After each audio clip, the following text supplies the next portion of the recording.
Dah. Bismillahirrahmanirrahim. Assalamualaikum warahmatullahi wabarakatuh. Waalaikumsalam warahmatullahi wabarakatuh. Saya Anissa Nur Febriani beserta teman saya Rosalina dan Yumna Nurul Azizah. Di sini kita akan mempresentasikan kesehatan bank. Bank yang akan kita presentasikan yaitu Bank BNI Syariah. Langsung ke slide.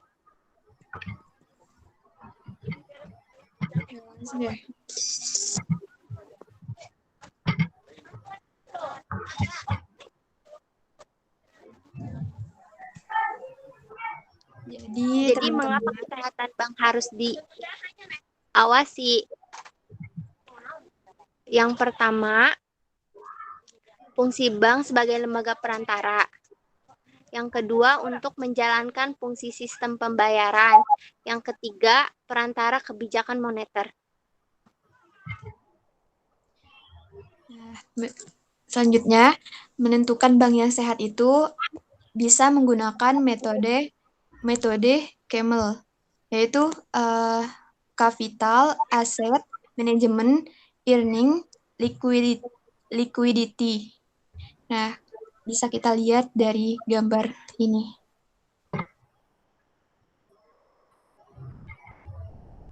Nah, oke. Selanjutnya, ini penjelasan dari Camel itu, C-nya itu yang pertama capital atau car capital adequacy ratio. Nah, ini itu merupakan modal usaha suatu bank yang berasal dari para pemegang sahamnya. CAR ini terdiri dari dua jenis, yaitu yang pertama Tier 1, itu disebut juga sebagai modal inti, yang terdiri dari saham biasa dan laba bersih ditahan. Yang kedua namanya Tier 2, itu tersusun dari kapital tambahan, terdiri dari undisclosed reserve, general provision, dan subdebt. Nah, terus yang kedua, kan tadi udah C nih, yang kedua A. A-nya itu asset quality, yaitu kualitas aset merupakan kualitas pinjaman yang bank berikan kepada pihak yang membutuhkan. Kualitas aset perbankan ini dibagi dua, yaitu yang pertama ada low yield asset, sebagai obligasi pemerintah, T-bill, sama obligasi swasta.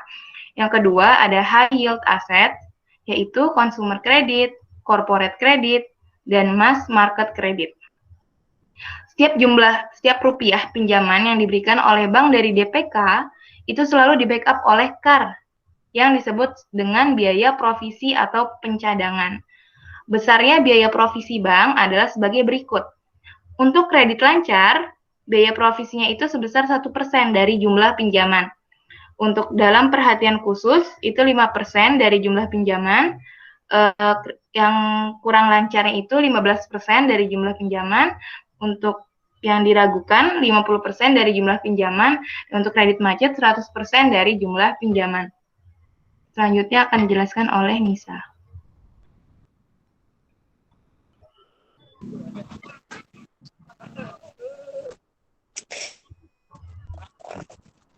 Nah, selanjutnya ada manajemen. Manajemen merupakan orang-orang yang menjalankan dan bertanggung jawab atas operasional sehari-hari dari bank tersebut. Terus selanjutnya ada earning, merupakan pendapatan dari operasional bank. Bank bisa memperoleh NIM. NIM disebut dengan net interest margin, yang sehat serta beroperasi dengan efisien. BOPO-nya di bawah 50%. Nah, selanjutnya ada liquidity. Bank bisa mengelola likuiditas dengan baik sehingga bank tidak kekurangan likuiditas. Likuiditas ini sangat penting karena jika sampai bank kekurangan likuiditas, maka hal ini bisa mempengaruhi kepercayaan nasabah. Likuiditas ini masuk dalam aset lancar dalam neraca, yaitu aset yang bisa dirubah menjadi uang kas dengan cepat. Nah, selanjutnya ada sensitivity to market research. Hal ini merupakan kemampuan bank dalam hal ini tim manajemen risiko agar semua aspek operasional perbankan yang terekspos pada risiko market disebut dengan risiko sistematik. Tidak terlalu fluktuatif, beresiko mengikuti pergerakan market yang tidak berduga. Selanjutnya ada ikhtisar keuangan. Nah, di situ ada neraca. Bisa kita lihat dalam setiap tahunnya di tabel ini. Jadi setiap tahunnya bisa berubah jumlahnya. Selanjutnya. Ya, selanjutnya, dari segi profitabilitas atau keuntungan, BNI Syariah pada tahun 2019 berhasil membukukan laba bersih sebesar 603 miliar rupiah atau tumbuh sebesar 44,96% dibandingkan tahun sebelumnya yang sebesar 416 miliar. Sedangkan ROA meningkat dari 1,4% di 2018 menjadi 1,8% di tahun 2019. Kemudian, ROE meningkat dari 10,5% di tahun 2018 menjadi 13,5% di tahun 2019. Pertumbuhan laba, rasio ROA dan ROE BNI Syariah di tahun 2019 tersebut merupakan yang tertinggi dalam kurun waktu 7 tahun terakhir. Ini bisa dilihat di tabelnya juga ya.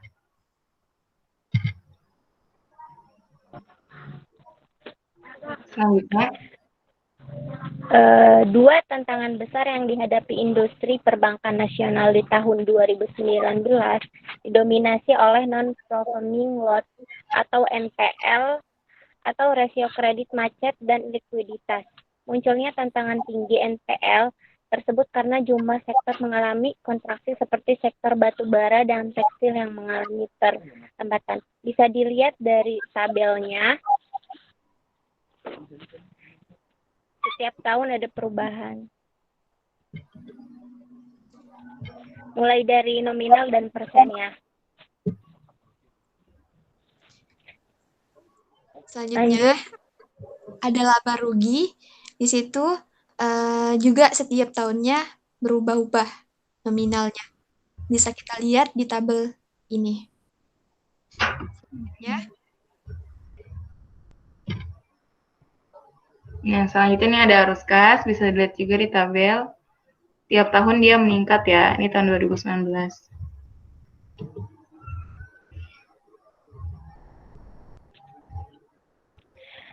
Ada rasio keuangan penting juga yang setiap tahunnya berubah, mulai dari tahun 2015 sampai 2019, dia mengalami perubahan.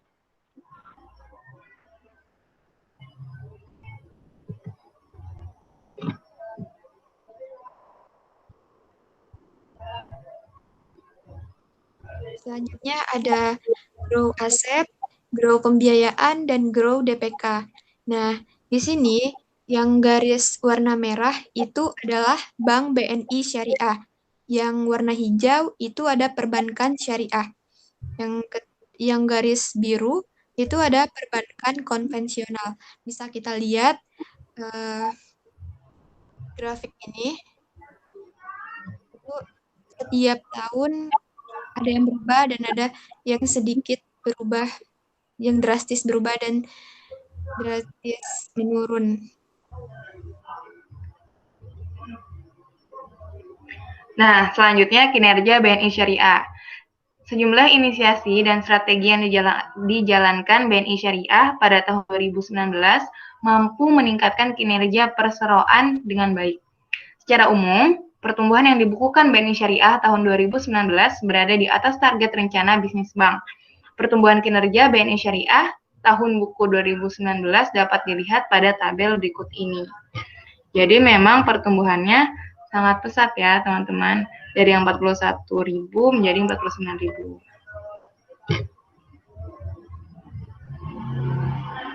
Nah, selanjutnya. Apakah BNI Syariah merupakan bank yang sehat? Ya, karena pendapatan BNI Syariah meningkat daripada tahun sebelumnya. Begitupun grow aset dan kinerja BNI Syariah juga meningkat pada tahun 2019. Sekian. Itulah teman-teman.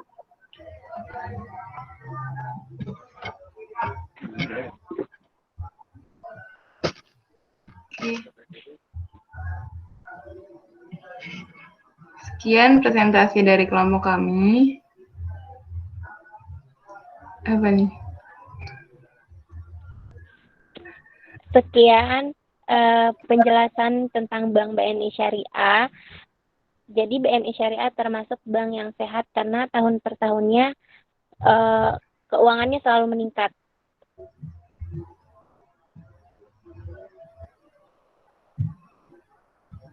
Oke. Kesekian presentasi dari kami. Kurang lebihnya mohon maaf. Wassalamualaikum warahmatullahi wabarakatuh. Waalaikumsalam warahmatullahi wabarakatuh. Warahmatullahi wabarakatuh.